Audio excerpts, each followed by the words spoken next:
আমি এমপি হওয়ার জন্য রাজনীতি করছি না, আমি রাজনীতির কথা বলছি ইসলামের অংশ হিসাবে। কারণ বাংলার মানুষ আজকে নাফাক না রাজনীতি গ্রহণ করেছে। এখানে ইসলামকে গ্রহণ না করাতে 54 বছরে কোরআন আজকে বিবর্জিত, কোরআন দিয়ে দেশ চলে না, অথচ এটা ঈমান, এটা ইসলামের অংশ।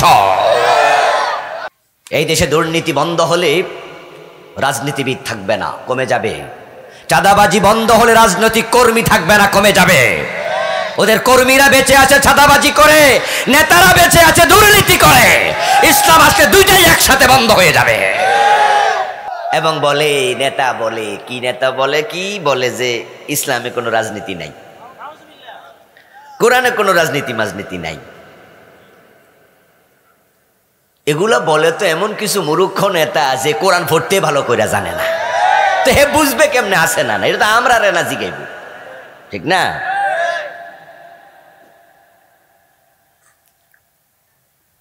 মাইক হাতে ফাইলার হুঁশ থাকে না। আচ্ছা আপনারা বলুন তো, মাহফিলে যে আমরা আসি, প্রতিদিনই তো মাহফিলে আমরা যাই, হ্যাঁ, আলেম ওলামারা যাচ্ছে, এক একদিন 2টা 3টা মাহফিল আমরা করি। এই যে আমরা এত প্রোগ্রাম করি, মাহফিলে মাইক হাতে ফাইলে কোনোদিন আপনাদের কাছে আমরা ডাক্তারি বিদ্যা কইছি যে অমুক ওষুধ খাইলে লাভ হইব, শরীরটা এমনি যত্ন হইব, ইঞ্জিনিয়ারিং বিদ্যা কইছি? এটা কি আমার সাবজেক্ট?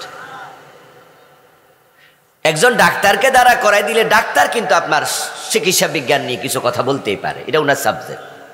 একজন ইঞ্জিনিয়ার হলে সে ইঞ্জিনিয়ারিং নিয়ে কথা বলতে পারে যে আপনারা যারা এলাকায় বাড়িঘর বানান, আপনারা একটু বুঝা শুনে বানায়েন, 2 তলা 3 তলা বানাইলে কিন্তু ভূমিকম্প আবার আসলে মাথায় ভাঙ্গে পড়তে পারে, তাই আপনারা এইভাবে রড দেবেন, এইভাবে ডিজাইন করবেন, আপনারা আমাদের কাছে যাইয়েন, আমরা ডিজাইন এঁকে দেবো।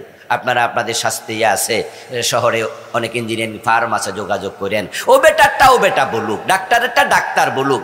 ইসলামের ব্যাপারে তুমি কথা বলতে কেন আসো? ইসলাম এমন এক ধর্ম যেটাতে রাজনীতি, অর্থনীতি, সমাজনীতি সব আছে, ঠিক কিনা? এজন্য তালিয়া মাকমাল তুলাকুম দীনাকুম, ইসলাম পরিপূর্ণ ধর্ম। আল্লাহ বলে আমি আজকে ইসলামকে পরিপূর্ণ করে দিছি, আর আপনি বলেন যে ইসলামের রাজনীতি নাই, তো তাহলে পরিপূর্ণ হলো কেমনে? কিছু বাদ ফিরে গেল না? রাজনীতি শব্দের আরো একটি চমৎকার শব্দ হলো রাষ্ট্রনীতি। পলিটিক্যাল সায়েন্স নিয়ে যারা পড়ে, অনার্সে, আমিও যখন করেছি অনার্স, আমি ইসলামিক স্টাডিজ নিয়ে পড়ছি অবশ্যই, কিন্তু আমার 200 নাম্বার ছিল পলিটিক্যাল সায়েন্স, 4th সাবজেক্ট। তো রাষ্ট্রবিজ্ঞান নিয়ে যখন পড়ছি তখন আমি দেখছি যে পলিটিক্যাল সায়েন্সের টপ টু বটম পুরাটাই হচ্ছে কিভাবে রাষ্ট্র চালাতে হয়, রাষ্ট্র দর্শন। আচ্ছা আপনি বলেন তো, সমাজ বড় না রাষ্ট্র বড়? কথা বলতে হবে। সমাজ, গ্রাম, ইউনিয়ন, উপজেলা বড় না রাষ্ট্র বড়? তো সমাজ কেমনে চলবে, বিবাহ কেমনে করবে, এগুলো সব ইসলামে আছে। সবচেয়ে বড়টা রাষ্ট্র, আসলটা ইসলামে নাই। এটা তোদের বাপ দাদার মতো চলবে, তোদের মন মতো চলবে। এই মূর্খ পণ্ডিতগুলো নিজের মতো করে রাষ্ট্র চালাতে চায়, এজন্য বলে ইসলামের রাজনীতি নাই।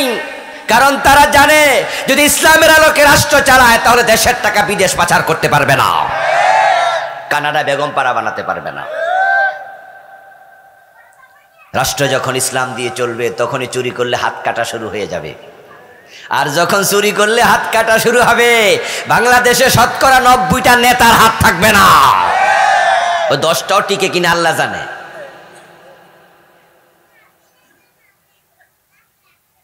এই দেশে দুর্নীতি বন্ধ হলে রাজনীতিবিদ থাকবে না, কমে যাবে। চাঁদাবাজি বন্ধ হলে রাজনৈতিক কর্মী থাকবে না, কমে যাবে। ওদের কর্মীরা বেঁচে আছে চাঁদাবাজি করে, নেতারা বেঁচে আছে দুর্নীতি করে। ইসলাম আজকে দুইটাই একসাথে বন্ধ হয়ে যাবে। ইসলাম তো এমন এক ধর্মের নাম, এমন এক লাইফ প্রেসক্রিপশনের নাম, জীবন বিধানের নাম, যেটা সর্বাঙ্গ জুড়ে শান্তি প্রবাহিত, প্রতিষ্ঠিত। ইসলাম যেখানে যাবে সেখানে শান্তির ফল্গুধারা প্রবাহিত হবেই। আইয়ামে জাহিলিয়া ইসলাম যে যুগে শুরু হলো, এসেছিল পৃথিবীতে ওই যোগের নাম সবাই মিলে দিল বর্বরতার যোগ, অজ্ঞতার যোগ, তমসার যোগ, অন্ধকার যোগ। ওই যোগের চরিত্র মানুষের কেমন ছিল আমরা সবাই জানি। এগুলার মানুষ বলার কোনো সুযোগই ছিল না। বাবা নিজ হাতে নিজের জীবিত মেয়েটাকে কবরে মাটিতে চাপা দিয়ে দিত। এত খারাপ তারা ছিল। কিন্তু ইসলাম যখন আসলো, সমাজের মানুষগুলো ইসলামকে মেনে তারা সবাই খুশি হয়ে গেল। এখন সব মানুষ ইসলামের আলোকে চলছে। আমার নবীর ইন্তেকালের আগে আমার রাসূল বললেন, খায়রুল কুরুনি করনি। যে যোগের নাম তোমরা দিয়েছ আইয়ামে জাহিলিয়া, আমি নবী মুহাম্মদ ওই যোগের নাম এখন পরিবর্তন করে দিলাম খায়রুল কুরুন। আমার যোগ হলো পৃথিবীর সবচেয়ে সেরা যোগ। সুবহানাল্লাহ। এখন এত শান্তি, এত সমৃদ্ধি। ইসলাম যখন ছিল না, তখন মানুষ না খেয়ে থাকতো। খাবারের অভাবে মানুষ ডাকাতি করত, চুরি করত। তাদের চারিত্রিক কোনো রকমের সম্মান ইজ্জত ছিল না। দিনে দুপুরে যুবতীর ইজ্জত তারা কেড়ে নিয়ে যেত রাস্তাঘাটে মানুষের সম্মুখে দিবালোকেই। কিন্তু ইসলাম যখন এসে গেল, যাকাত চালু হয়ে গেল। ইসলাম যখন আসবে, মানুষের মৌলিক চাহিদাগুলো রাষ্ট্র পূরণ করবে। অন্ন, বস্ত্র, বাসস্থান, শিক্ষা, চিকিৎসা সহ মৌলিক যা দরকার রাষ্ট্র প্যাট্রোনাইজ করবে। ধনীদেরকে বলবে যাকাত দাও, গরিবদের কাছে পৌঁছিয়ে দেবে। তো ওখাযু মিন আগনিয়াইহিম ফাতুরাদ্দু ইলা ফুকারাইহিম। যখন যাকাত চালু হয়ে যাবে, তখন সম্পদে ভারসাম্য আসবে, বৈষম্য দূর হবে। কেউ 10 তলায়, কেউ গাছতলায়, এটা আর হবে না। তখন দারিদ্রতা বিমোচিত হয়ে যাবে। গরিব রাষ্ট্র খুঁজে খুঁজে বের করবে, তারপর গরিবের বাড়িতে খাবার পৌঁছিয়ে দেবে। রাতের বেলায় প্রজারা ঘুমাতো, অর্ধ দুনিয়ার সম্রাট ওমর গোড়া নিয়ে বের হয়ে যেতেন। কে কে কষ্টে আছে খোঁজ খবর নিতেন। গভর্নরদেরকে তিনি দায়িত্ব দিতেন। হযরত ওমর মদিনার চারপাশে যেতেন, আর যারা দূরে ছিল দায়িত্বশীল, তারা তাদের এলাকায় খোঁজ নিত কারা গরিব আছে। ওই গরিব মহিলার ঘরে খাবার নাই, হযরত ওমর নিজের কাঁধে করে আটার বস্তা ওই মহিলার বাড়িতে পৌঁছিয়েছে। এই ওয়াজ কি আপনারা শোনেন নাই? এই হলো ইসলামের নেতা, যে গরিবের বাড়িতে কাঁধে করে আটার বস্তা পৌঁছিয়ে দেয়। আর আমাদের নেতারা গরিবের টাকা মাইরা বিদেশ পাঠাইয়া দেয়। ইসলামী ব্যাংকের 18টি শাখা থেকে এস আলম গ্রুপ টাকা লুট করেছে 80,000 কোটি। ইসলামী ব্যাংকে কি রিকশাওয়ালার অ্যাকাউন্ট নাই? গরিব মানুষের অ্যাকাউন্ট নাই? গরিবদেরই বেশি, এটা গরিবের ব্যাংকই তো। ও প্রিয় ভাইয়ারা, ওই ভিক্ষুক মহিলার মেয়ে বড় হয়েছে, আশা মেয়েটা কয়দিন পরে বিয়ে দেবে, তাই প্রতি মাসে 500 টাকা জমাচ্ছে ভিক্ষা করে করে। এমন ভিক্ষুকের অ্যাকাউন্টও ইসলামী ব্যাংকে আছে। তো 80,000 কোটি টাকার মাঝে তাদের টাকা নাই। এই টাকা যে মাইরা বিদেশ পাঠাইলো, অর্থমন্ত্রী ঘুমাইছিল, প্রধানমন্ত্রী ঘুমাইছিল, ওদের অনুমতি লাগে নাই। ও 80,000 কোটি টাকার সবটা একা এস আলম গ্রুপ খায় নাই। এই প্রধানমন্ত্রীকে, অর্থমন্ত্রীকে, গভর্নরকে ভাগ দিয়েছে। এই ভাগের মাঝে যারা রাষ্ট্র চালায় তাদের অংশ আছে। ওমর গরিবের বাড়িতে খাবার পৌঁছাতো, আর আমার দেশের নেতা গরিবের টাকা মেরে বিদেশ পাঠায়। এই হলো পার্থক্য। তাই তো হযরত ওমরের যুগের অবস্থাটা এক পর্যায়ে এমন জায়গায় গিয়েছে, জাকাত বিভাগের কর্মচারী জাকাতের টাকা কাঁধে নিয়ে ঘোরে, জাকাত খাওয়ার লোক আর নেই। এই ইসলাম পেয়ে আপনারা বেজান না খুশি? তো খুশি হলে রাষ্ট্রে ইসলাম প্রয়োজন আছে না নাই? আদালত ইসলাম প্রয়োজন আছে না নাই? ইসলাম তো সব জায়গায় থাকবে, না হয় তুমি মুমিন তো না, তুমি তো মানোই না ইসলাম, তুমি অর্ধেক্কা মুমিন। ওয়াজ শুনে মনে হতে পারে হুজুর তো আজকে শুরুই করছে রাজনীতি দিয়ে, দেখতেছি আপনার ভুল বুঝ। আমি এমপি হওয়ার জন্য রাজনীতি করছি না, আমি রাজনীতির কথা বলছি ইসলামের অংশ হিসাবে। কারণ বাংলার মানুষ আজকে নাফাক না রাজনীতি গ্রহণ করেছে। এখানে ইসলামকে গ্রহণ না করাতে 54 বছরে কোরআন আজকে বিবর্জিত, কোরআন দিয়া দেশ চলে না, অথচ এটা ঈমান, এটা ইসলামের অংশ।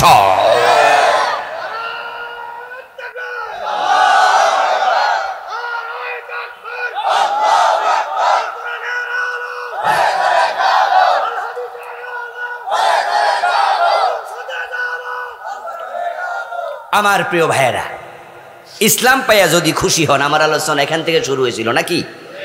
ইসলাম দিয়া খুশি কে? বলেন, ইসলাম জীবন ব্যবস্থা হিসাবে দিয়ে খুশি কে? ওয়ারাদিতু লাকুমুল ইসলামা দীনা, ইসলামকে আমি তোমাদের জীবন ব্যবস্থা হিসাবে দিয়ে খুশি। এবার আপনি পাইয়া যদি খুশি না হন, তাহলে বুঝতে হবে আল্লাহর চিন্তার সাথে আপনার চিন্তার মিল নাই। আর যদি খুশি হন, তাহলে সব জায়গায় বিনা প্রশ্নে ইসলামকে মানতেই হবে। আচ্ছা, আমাদের মসজিদে ইমাম সাহেব যদি মাগরিবের নামাজ 2 রাকাত পড়ে সালাম ফিরায়, আমরা ফিরাবো কেন? কারণ রাসূলুল্লাহ সাল্লাল্লাহু আলাইহি ওয়াসাল্লাম আমাদেরকে ইসলাম শিখিয়েছেন, তিনি শিখিয়েছেন মাগরিবের ফরজ কয় রাকাত। এখন যদি ওই ইমাম আমার বাবা হয়, তাও কি আমি মানবো? আমিও কি করবো? ওনাকে লোকমা দেব।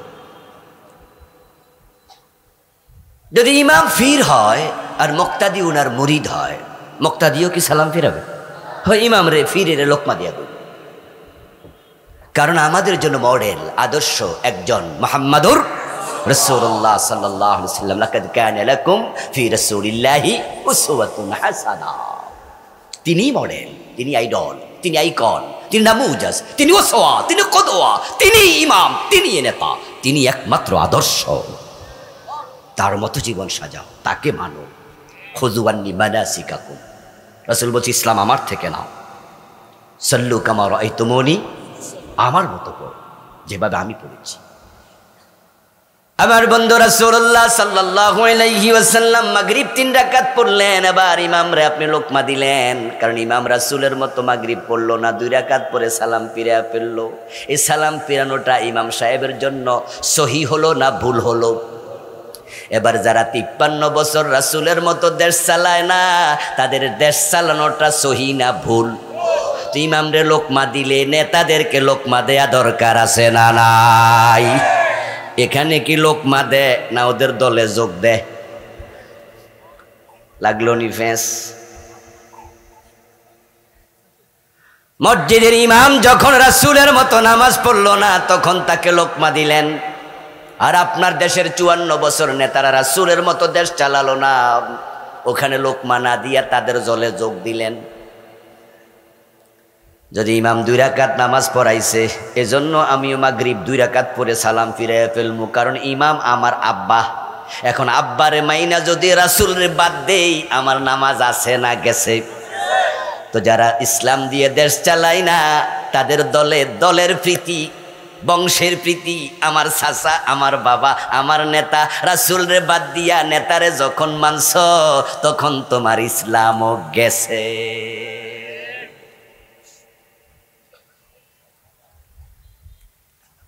ইসলাম পাওয়ার পরে খুশি হওয়া মানে ইসলাম মেনে নেয়া। আল্লাহ পাক রব্বুল আলামিন কোরআন মাজিদে বলছেন, উদখুলু ফিস-সিলমি কাফা। ও মুসলমান, ইসলামে যখন ঢুকবে তখন আংশিক নয়, ঢুকতে হবে পরিপূর্ণ রূপে। আপনার ইসলামে এই যে কিছু কিছু মানতেছেন, আল্লাহ খুব কাঙ্গাল হয়ে আছে আপনার এই সেজদার লাইগা, এটা মনে করবেন না, ভাববেন না কিছু তো মানতেছি। আপনার এই কিছু আপনার চেহারার উপর আল্লাহ ফিকে মেরে দেবে। যা ঈমান আনবেন কি আনবেন না, এটা আপনার ব্যাপার। ফামান শাআ ফালিউমিন ওয়া মান শাআ ফালিয়াকফুর, কোরআনের আয়াত। তোমাদের যার মনে চাই ঈমান আনো, যার মনে ভালো লাগে না কাফের হও। কে বলতেছে? আল্লাহ আপনারা জোর কইরা মোমেন বানাবে না, আল্লাহর কোনো প্রয়োজন নাই। পৃথিবীর সবচেয়ে ধনী মানুষ বর্তমানে যে, তার নাম ইলন মাস্ক। সবচেয়ে ক্ষমতাধর রাষ্ট্র আমেরিকার প্রেসিডেন্ট যিনি, তার নাম ডোনাল্ড ট্রাম্প। ওই ডোনাল্ড ট্রাম্প আল্লাহর সেজদা দিছে জীবনে কয়দিন? ইলন মাস্ক আল্লাহ আল্লাহ বলে জিকির করছে কয়দিন? তা আল্লাহর কি আসে যায়? ডোনাল্ড ট্রাম্প এক ওয়াক্ত নামাজ পড়ে না, আল্লাহর কিছু আসে যায় না। ইলন মাস্ক আল্লাহ বলে একদিনও ডাকে না, আল্লাহর কিছু আসে যায় না। তা আপনি অর্ধেকটা ডাকেন, আল্লাহ কি কাঙ্গাল নাকি যা আপনি রাগ করে কবেন তাহলে আর মানতাম না? যা আল্লাহ কবা হারে একটা বান্দা হারাইলেছি নাকি? আপনি কে? কে আপনি আল্লাহর প্রতি করুণা দেখাচ্ছেন অর্ধেক মেনে? আল্লাহ বলছে ভালো লাগলে ঈমান আনো, ভালো না লাগলে কাফের হয়ে যাও। একায়েতে বলো ইন তাকফুরু আনতুম ওয়া মান ফিল আরদি জামিআ ফাইন্নাল্লাহা লাগানিয়্যুন হামিদ। তোমরা দুনিয়া যত মুসলমান আছো, যদি তোমরা স্ট্রাইক করো, তোমরাও বলো যে আমরা কাফের হয়ে যাবো, আল্লাহকে তোমরা শুদ্ধা যত মাখলুক আছে সব যদি কাফের হয়, আমি আল্লাহর কিচ্ছু আসে যায় না।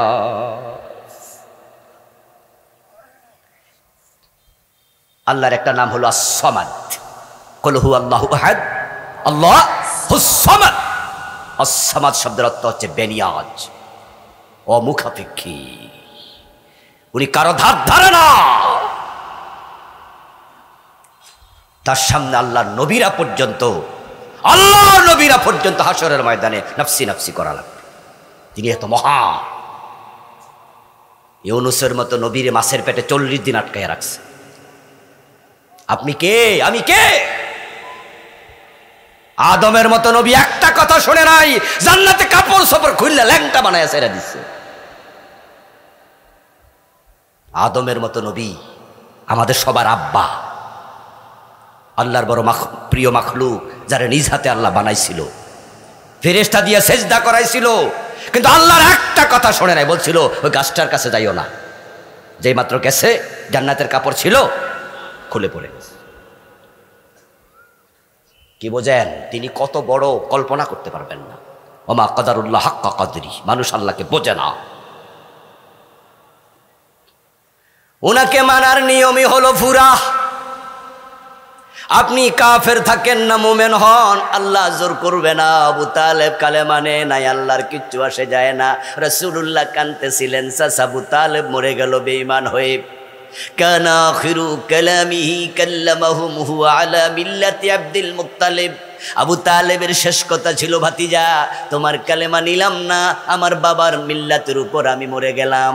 আল্লাহর নবী শিশু বাচ্চার মতো ফুপিয়ে ফুপিয়ে কাঁদতে শুরু করলেন, কারণ তিনি জানেন এই চাচা রাসূলের জন্য 42টা বছর কত পরিশ্রম করেছেন। এই চাচা আবু তালেব রাসূলুল্লাহকে 8 বছর বয়সে কোলে তুলে নিয়েছিল। রাসূলের ইন্তেকাল, চাচার ইন্তেকাল যখন হয় তখন রাসূলের বয়স 50। এর মানে 42 বছর এই ভাতিজারে বটগাছের মতো ছায়া দিছে, কোলে পিঠে করে আগলায়া রাখছে। শিবে আবি তালেবে 3 বছর স্বেচ্ছায় উনিও জেল খেটেছে, কিন্তু আজকে বেঈমান অবস্থায় মারা গেল। আরে এ চাচা তো জাহান্নামী হবে। রাসূল কাঁদতে শুরু করছে, কষ্ট পাচ্ছে। আল্লাহ আয়াত নাজিল করেছে, আল্লাকা বাখিউন নাফসাকা আল্লা ইয়াকুনু মুমিনিন ইন্নাকা লা তাহদি মান আহবাবতা ওয়ালাকিন্নাল্লাহা ইয়াহদি মান ইয়াশা। ও প্রিয় নবী, কেন কাঁদছেন? নিজের কষ্ট দিয়া লাভ নাই। মানুষ ঈমান আনবে না, আপনার কি আসে যায়? আপনি তো চেষ্টা করেছেন, আর আপনি যাকে চান হেদায়াত দিতে পারবেন না। হেদায়াত দেওয়ার মালিক কে?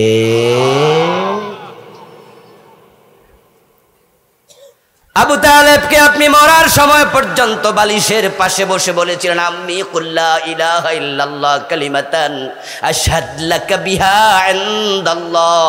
সহিহ মুসলিমে কিতাবুল ঈমানের হাদিস। ও আমার প্রিয় চাচা, একটাবার কালেমা পড়ে মরে যাও, বাকি দায়িত্ব আমি নবী মুহাম্মদ নেব। আমি আল্লাহর সামনে দাঁড়ায়া তোমার পক্ষ নিয়া সেদিন সাক্ষ্য দেব তুমি মুমিন ছিলা। একটাবার কালেমাটা পড়ে মরো। আবু তালেব রাজি হয় না। আল্লাহর নবীকে আল্লাহ বলে, ও নবী, তার জন্য কাইন্দা লাভ কি? চেষ্টা তো করেছেন, যে নিজে মুমিন হয় না, আমি আল্লাহ জোর করে কাউকে হেদায়াত দেই না। এই যে আপনারা অনেকে অধিকা ইসলাম মানতেছেন, আজকের মাহফিলে 5 ওয়াক্ত নামাজি, অথচ সুদে টাকা লাগাইছে এমন 2-4 জন নাই? আছেন। 5 ওয়াক্ত নামাজ পড়ে ঘোষ না দিলে পাইলে সিগনেচার করে না এমন ঘোষখোর অফিসার নাই? এ নাঙ্গলকোট থানায় নাই? আছে। রোজা রাখতেছে, রমজান মাস আসতেছে ইনশাআল্লাহ কয়দিন পরে দেখবেন যে রোজা রাখবে 30টা, অথচ মালের দাম বাড়াইয়া এখনই মানুষকে কষ্ট দেয়া শুরু করে দিচ্ছে। তোমার মানুষকে কষ্ট দেওয়ার জন্য আল্লাহ বানাইছিল? কুনতুম খায়রা উম্মাহ উখরিজাত লিন্নাস, আল্লাহ বানাইছে কল্যাণ করতে, কষ্ট দিতে বানায় নাই। বাংলাদেশের মুসলমানের ইসলাম দেখলেন আমি মাঝে মাঝে দারুণ কনফিউজ হই, এগুলা কি ইসলাম বুঝে নিছে? আরে আজ থেকে 2 বছর আগে, গতবারের আগের বার দুবাই দেখলাম তাদের পত্রিকায় প্রকাশ করেছে রমাদান উপলক্ষে ওরা অনেকগুলো পণ্যের তালিকা দিছে, 30টার উপরে নিত্য প্রয়োজন কমানো হলো। রাষ্ট্র কমায়া দিছে, ব্যবসায়ীদেরকে বলছে এগুলোর দাম কম নেও, মানুষ যেন আরামে রোজা রাখতে পারে। আপনারা সৌদি আরবে গেলে দেখবেন রমাদান ইফতার করানোর জন্য কেমন মানুষ পাগল হয়ে যায়, রাস্তায় দাঁড়ায়া যায়। বিভিন্ন চেক পয়েন্টে আসরের পর থেকে পুলিশেরা ইফতারি বিতরণ করতে শুরু করে। মক্কায় মদিনায় গেলে আপনি যদি মসজিদে হারামে যাওয়ার সময়, মসজিদে নববীতে ঢোকার সময় 1-2 মন্না বস্তা নিয়ে ঢুকতে পারতেন, আর আপনি মনে করেন যে ইফতার আমি শুধু ঢুকামো, 2 মন্না বস্তা আপনি পুরাতে পারবেন, ইফতারি নিয়ে শেষ করতে পারবেন না। তারা সব দাম কমায়া দেয়, পাগলের মতো মানুষের জন্য খরচ করে। তারা 1 মাস ভর্তুকি দেয়, 11 মাস ব্যবসা করে, রমাদানটা ভালোভাবে কাটুক না। আর বাংলাদেশে 11 মাস চুরি করে, রমজানে ডাকাতি করে।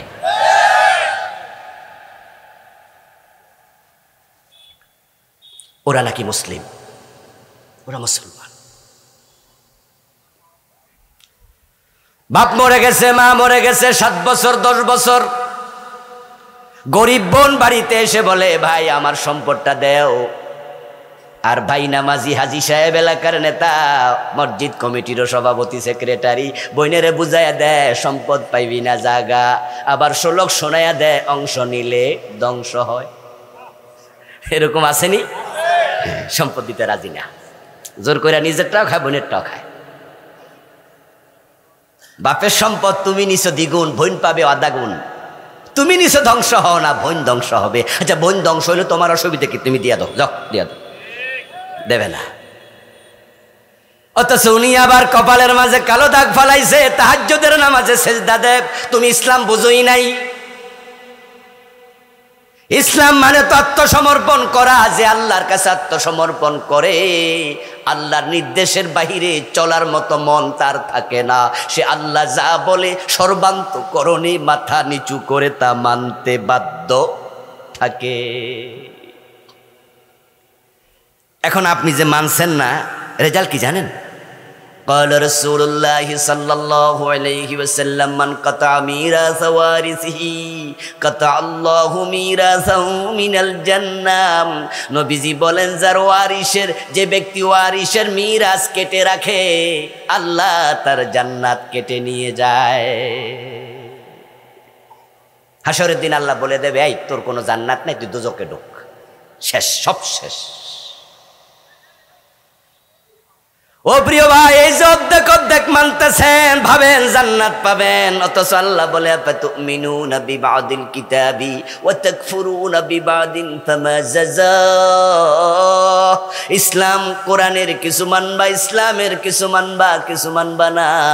ফামা জাযাহ, ওই যে কিছু মানো, আমার কাছে তোমার কোনো পুরস্কার নাই।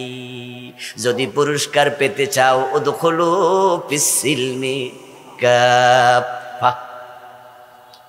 ফজরের নামাজের ফরজ কয় রাকাত? সবাই বলুন, কয় রাকাত? এক রাকাত ভালো কইরা পড়ছেন সূরা ইয়াসিন দিয়া 15 মিনিট লাগাইয়া, আর এক রাকাত না পড়া বাড়ি চলে গেছেন, সওয়াব হবে অর্ধেক, ঠিক না? কত? এই অর্ধেকের কোনো দাম আছে?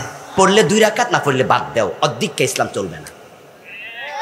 ওযুর ফরজ কয়টা বলেন না? সহজ প্রশ্ন তো, বলেন ওযুর ফরজ কয়টা? মুখ ধুলেন, হাত ধুলেন, মাথা মাসে করলেন, পা ধুলেন না, নামাজ পড়ে পেলেন, নামাজ হবে তো? কিছু হবে? এসব চলে না। 4 মানে 4, 4 মানে 4। প্রিয় ভাইয়েরা আমার, রাসূলুল্লাহ সাল্লাল্লাহু আলাইহি ওয়াসাল্লাম বলছেন, শোনো, তুমি যখন মুসলিম হলে তখন আল মুসলিম মান সালামাল মুসলিমুনা মিন লিসানিহি ওয়া ইয়াদিহি, কেউ মুসলমান যদি হয়ে যায় অন্য মুসলমান তার মুখ থেকে, তার হাত থেকে নিরাপদ থাকবে। এই মুখ দিয়া, এই হাত দিয়া কোনো মুসলমানের ক্ষতি করার অধিকার অন্য মুসলিমের নাই। এখন আপনি তো ক্ষতি করছেন। এই যে আপনি বাড়িতে দুধ দোয়াইয়া পানি মিশাইয়া বাজারে বিক্রি করলেন, দুধে পানি দিলেন, এতে কি ক্রেতা ঠকে নাই? কথা বলে না ভাইয়ারা? ঠকে নাই? আপনি যে 2 নাম্বার মালকে 1 নাম্বার বিক্রি করলেন, তখন দাম নেয়ার সময় কি 2 নাম্বারেরটা নিছেন না 1 নাম্বারেরটা? ও বেটার কি ঠকাইলেন না? এই যে ইসলাম আপনার হাত থেকে আপনার মানুষ নিরাপদ না, আপনি তার ক্ষতি করলেন। এখন আপনি নামাজি, আপনি হাজি, কিন্তু আপনি ধোঁকাবাজ, প্রতারক। এখানে আল্লাহ এবং রাসূলের বক্তব্য এবার শুনুন। রাসূল বলতেছেন, মান খাদাআহ ফালাইসা মিন্না, যে দুধে পানি মিশাইলো কিন্তু বেচার সময় কইলো কয় নাম্বার দুধ, এমনভাবে কয় একবারে ঠোঁটের পানি শুকাইয়া কয়। বেটা যে বাট ফার, বুঝতেও পারে না। আপনি জিজ্ঞাসা করলেন যে ভাইজান দুধে কোনো বেজাল টেজাল, কর আগে কয় যে কি যে বলেন, আমি হাজি সাহেব মানুষ, কি যে বলেন। ওরে বাবা রে বাবা, ঠেলা ছোড়ে তো আপনি ডরে বাকি ডার করবেন না। এই যে প্রতারণা করলো, রাসূল বলে মান খাদা ফালাইসা মিন্না, যারা মানুষকে ধোঁকা দেয় তারা আমার উম্মত থাকে না। সবার মুখ থেকে একটু শুনবো, জোর আওয়াজ দিয়ে বলুন তো, আমরা কার উম্মত? রাসূলের উম্মত, ঠিক না? মুহাম্মাদুর রাসূলুল্লাহ সাল্লাল্লাহু আলাইহি ওয়াসাল্লাম। আপনি বললেন চিৎকার দিয়া, রাসূলের উম্মত। আমরা কার বান্দা? আল্লাহ যদি বলে তুই আমার বান্দা না, তাহলে আমনে কইয়া কোনো লাভ নাই। রাস্তায় হাঁটার সময় কত ভিক্ষুক মানুষের বাপ ডাকে, বাপ ডাকে না? বাবা বাবা আমারও 10টা টাকা দেন। এখন বয়স ছোট, ধরেন বয়স 12 বছর, একটা কম বয়সী ফোলা ভিক্ষা করে 10 বছর 8 বছর, হে আইসা আমার পিছে পিছে কইতাছে, আব্বা আব্বা আমারও 10 টাকা দেন, 20 টাকা দেন। এখন আপনারা কেউ একজন সিগন্যাল আইলেন, কিরে হুজুরের ফুদ ভিক্ষা করে, আবার হুজুরের কাছে রাস্তায় ভিক্ষা চাইতেছে, কেমনে বুঝলো আমার আব্বা আব্বা কইছে? এখন আপনি ব্যাক কর, আপনি হলেন ব্যাক কর, যে রাস্তা খাড়াইয়া হুজুরের আব্বা কইয়া ভিক্ষা চাইলে হুজুরের পুত হইয়া যাইব। যে বেটা ধোঁকাবাজ, প্রতারক, সে আল্লাহর বান্দা দাবি করলে তাকে আল্লাহর বান্দা মনে করলে আপনি আরেক ব্যাক কর। এই প্রতারক আল্লাহর বান্দা হতে পারে না।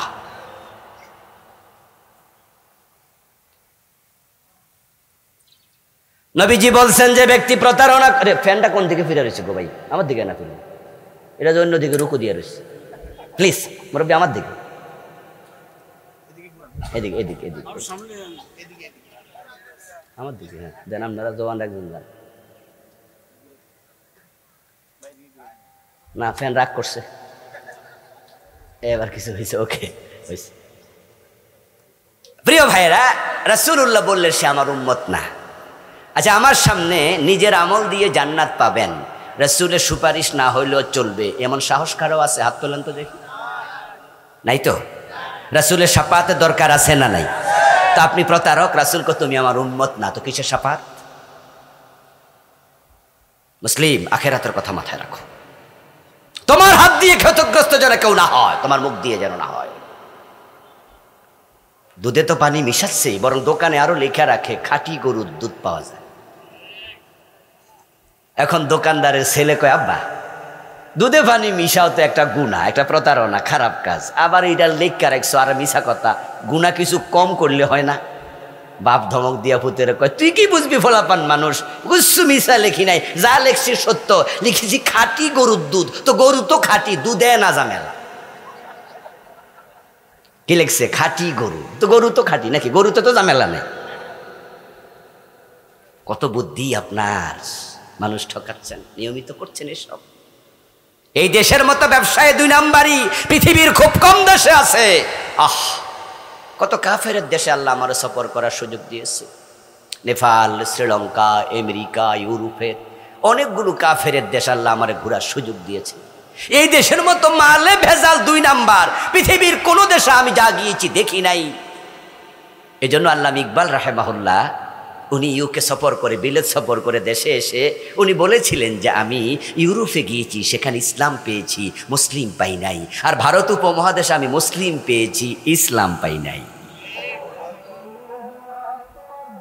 একটু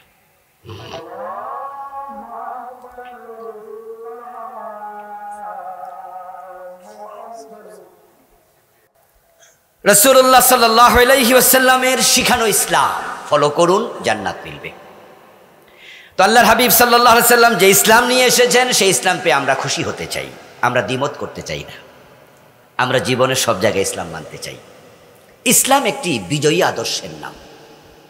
قال রাসূলুল্লাহ সাল্লাল্লাহু আলাইহি ওয়াসাল্লাম আল ইসলামু ইয়ালু ওয়া লা ইউলা। আল্লাহর হাবিব সাল্লাল্লাহু আলাইহি ওয়াসাল্লাম বলেছে ইসলাম বিজয়ী হতে এসেছে, পরাজিত হতে নয়। আমি হাদিসটি আপনাদেরকে আবার শোনাচ্ছি। আমি আবুল কালাম আজাদের কথার কোনো মূল্য নেই, আমি ছোট মানুষ, আমার কথার দাম আপনি দিলেন না, কিচ্ছু আসে যায় না। কিন্তু রাসূলুল্লাহর কথা দাম না দিলে বিপদ আছে কিনা? অনেক বিপদ, ইমানই থাকবে না। উনি যা বলছেন তার বাহিরে কোনো কথা নাই, কোনো কথা নাই। তিনি যা বলেন তাকে মানা মানে আল্লাহকে মানা। মাইয়াতি রাসূল ফাকাদ আতা আল্লাহ, কোরআনের আয়াত। যে রাসূলকে মানলো, আল্লাহ বলে সে আমাকেই মানলো। قال النبي صلى الله عليه وسلم الاسلام يعلو ولا يعلى। নবীজি সাল্লাল্লাহু আলাইহি ওয়াসাল্লাম বলেন ইসলাম বিজয়ী হতে এসেছে, পরাজিত হতে নয়। এই হাদিস সামনে রেখে আপনাদেরকে জানবো, একটু জিজ্ঞাসা করি, বলুন তো বাংলাদেশ ইসলাম এই 54 বছরে বাংলাদেশে ইসলাম বিজয়ী না পরাজিত? ইসলাম কি পরাজিত হতে এসেছে? তো হাসরের দিন এই চেহারা নিয়ে রাসূলের সামনে কেমনে যাবেন?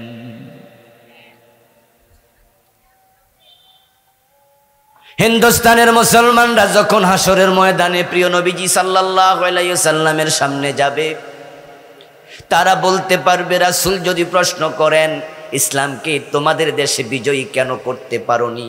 আমি নবী মুহাম্মদ তো ইসলামকে বিজয়ী করে রেখে এসেছি। রাসূলুল্লাহ ইসলামকে পরিপূর্ণ বিজয় করে তারপরে বিদায় নিয়েছেন দুনিয়া থেকে।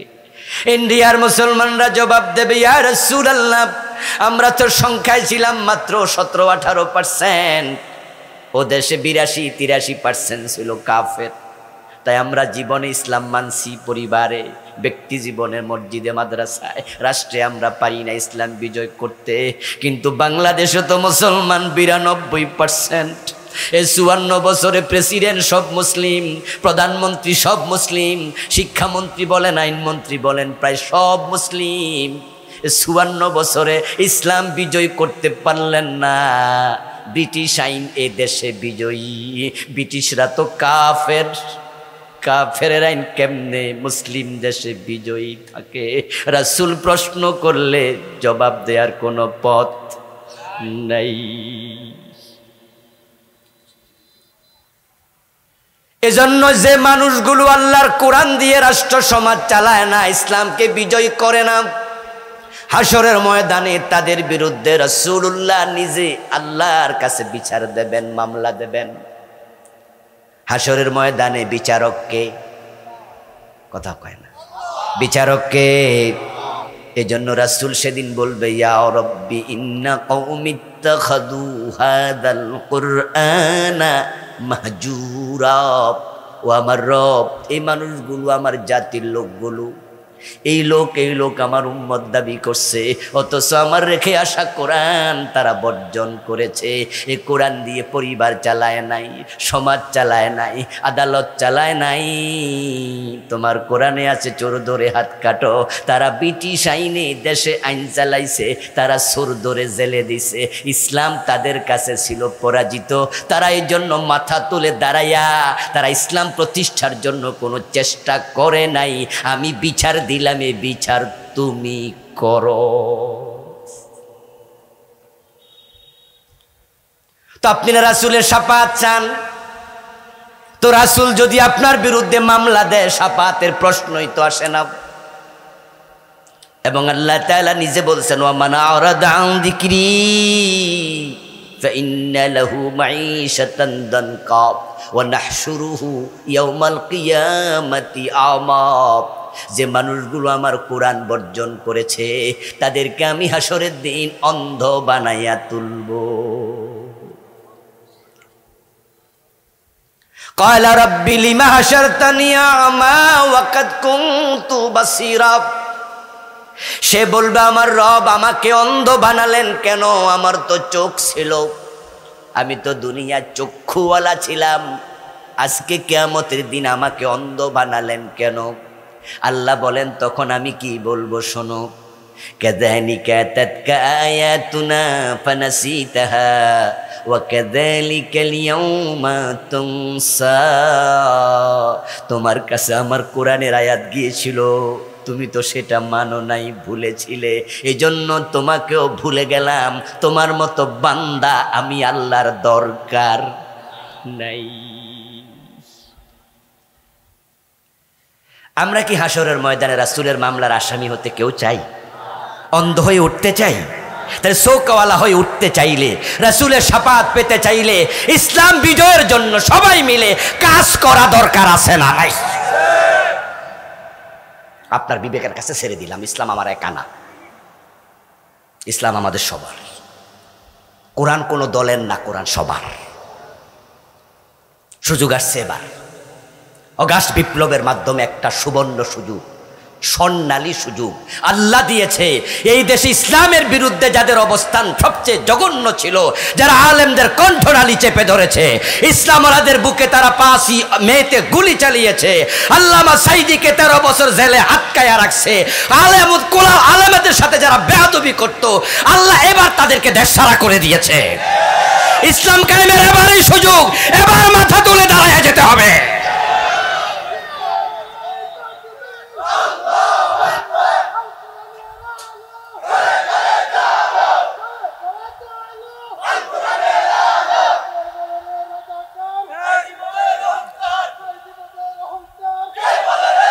আমার প্রিয় ভাইয়েরা শুনুন, ইসলামের পক্ষে আসেন, দল দরকার নাই। দল আজকে একটা আছে, কালকে থাকবে না। দল চেঞ্জ হইতে পারে না, নাম চেঞ্জ হইতে পারে না। ও দলের পূজা নয়, ব্যক্তির পূজা নয়। আমরা আল্লাহর ইবাদত, রাসূলের আদর্শ অনুগত করতে চাই। ইসলাম যার কাছে থাকবে, আপনি সিরিয়াস হন যে আমি তার সাথে আছি। দল দেখা দরকার নাই, আমরা ব্যক্তিকে দেখতে চাই, ব্যক্তি ইসলাম মানে কিনা। এখন যারা 54 বছর ধরে দেশ চালাইছে, তারা কি ইসলামের আলোকে চালাইছে? এই ইমামদের এবার লোকমা দেন, মসজিদের ইমামরে দিলে দেশের ইমামদেরও দেন। এখন লোকমা কতক্ষণ দেবেন? দিতে দিতে কি হয়রান হয়ে যাবেন? বিধান হলো, জোহরে ইমাম ভুল করছে, জোহরে লোকমা চলবে। আসরে ভুল করছে, আবার লোকমা দেব। মাগরিবে ভুল করেছে, আবার লোকমা দেব। এশায় ভুল করেছে, আবার লোকমা দেব। ইমাম যদি পরের দিন ফজরে আবার ভুল করে, আবার লোকমা হবে। যতক্ষণ পর্যন্ত নামাজ শুদ্ধ করবে না, লোকমা চলিতেই থাকবে। ঠিক একই অবস্থা দিন কায়েম হওয়া পর্যন্ত লোকমা চলতেই থাকবে।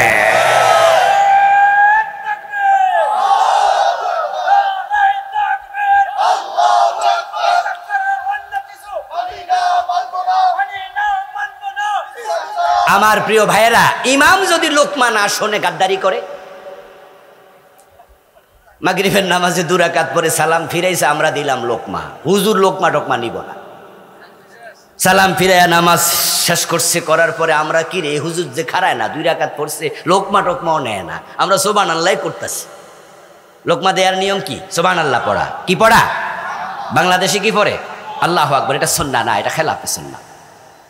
তো আমরা সুবহানাল্লাহ করি, হুজুর সালাম ফিরাইয়া এবার আমাদের দিকে ফিরা বইয়া কয়, রাখেন তো সুবহানাল্লাহ। হুজুর আপনার মাগরিব তো 2 রাকাত হয়েছে। হুজুর বলতেছে বুঝা শুইনা পড়ছি, আজীবন 3 রাকাত পড়ছি, আজকে আমি বুঝা শুইনা 2 রাকাত। হুজুর এটা কেমন কথা হলো?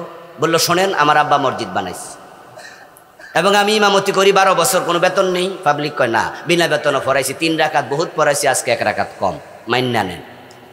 নেব? এই মিয়া, তোমার বাবার মসজিদ, তুমি একা নামাজ পড়ো, আমরা না।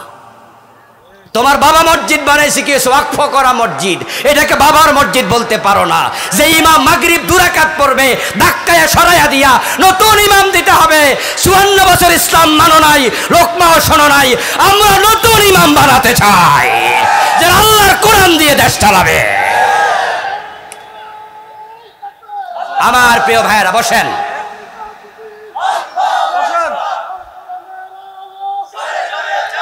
সময় কম, বসেন। 4 মিনিট আর 5 মিনিট কথা বলবো। এখন যদি ইসলামটাকে পূর্ণাঙ্গ রূপে দেশে প্রতিস্থাপন করা যায়, তাহলে আদালতে আপনারা যখন যাবেন তখন সেখানে আর বিচারে ঘুষ দেওয়ার কোনো প্রশ্ন উঠবে না।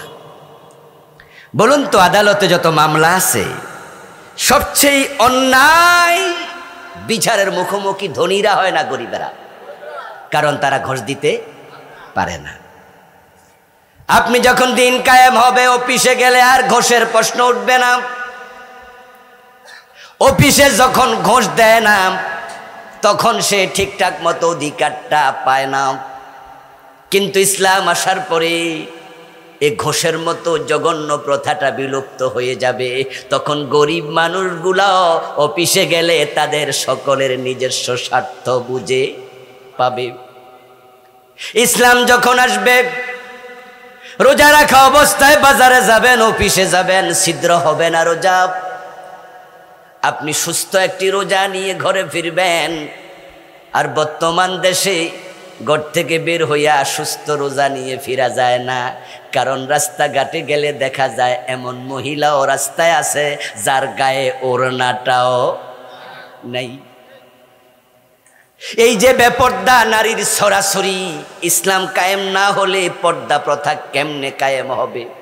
আমার বউ পর্দা করে, বোন করে, মা করে, আমার মেয়ে করে, কিন্তু আমি যখন রাস্তায় যাই তখন চোখের পর্দা করা সহজ না কঠিন? যেই পর্যন্ত দিন কায়েম হবে না ওই পর্যন্ত পর্দার আইনও আসবে না। ইসলাম যদি কায়েম না হয় তাহলে সুদী ব্যাংকিং ব্যবস্থা কেমনে বন্ধ হবে? এই সুদ আপনি আর আমি খাই না, না খাইলে কি সুদ বন্ধ আছে?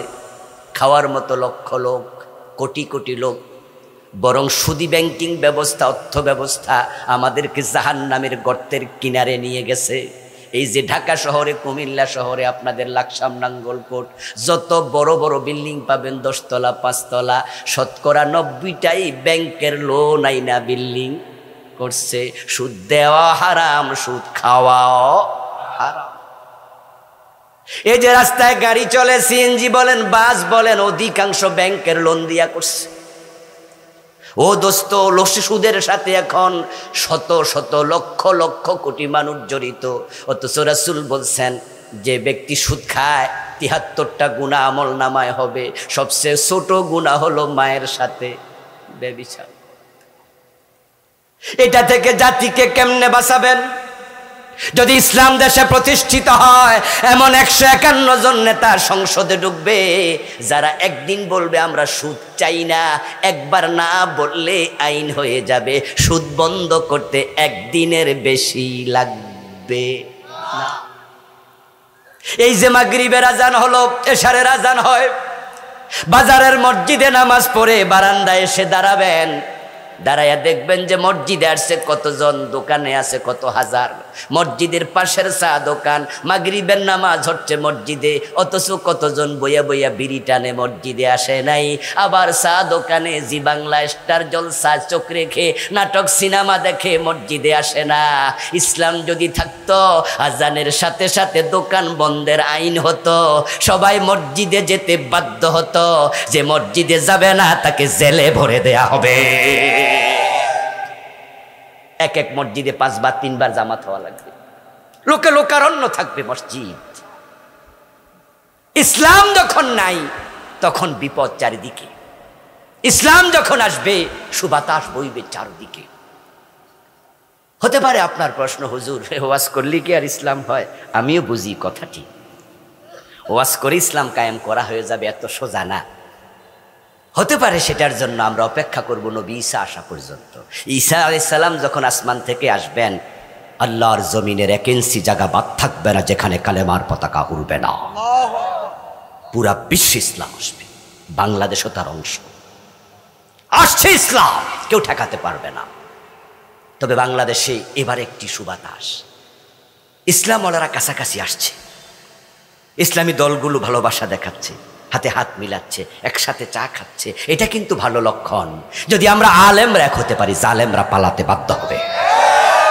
এই জন্য আপনারাও এখন আগের যে বিভেদ ছিল এগুলো ভুলে যান। আমরা ইসলামকে বিজয় দেখতে চাই, ইসলামকে বিজয় দেখতে চাই। আমরা সুদ খেতে চাই না, দিতে চাই না, গোশ খেতে চাই না, দিতে চাই না। আমরা চাই একটি সেলফ সুন্দর সমাজ, যেখানে বিচারে গেলে কোনো মানুষ বিচারে ঠকবে না, সব জায়গায় মানুষ সুখে থাকবে।